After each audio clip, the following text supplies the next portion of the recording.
Hello viewers, আসসালামু আলাইকুম।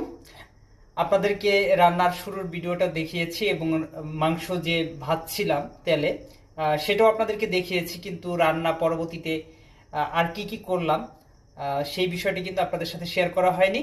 এবং মাংসের সাথে যে মশলা মিক্স করেছি, এরপরে রান্নাটা একেবারে কমপ্লিট করেছি, সেটাও কিন্তু আপনাদেরকে দেখানো হয়নি। ওকে, তো এখন আমরা একটু খেয়ে দেখি যে আসলে মাংস কেমন রান্না হয়েছে। সম্মানিত ভিউয়ার্স, দেখতে পাচ্ছেন কত সুন্দর রান্না হয়েছে। তো সেটা একটু দেখাই। আমি বেশি না, 2 টুকরা মাংস নিয়ে নিব এবং খেয়ে দেখবো যে আসলে মাংসগুলো কেমন হয়েছে।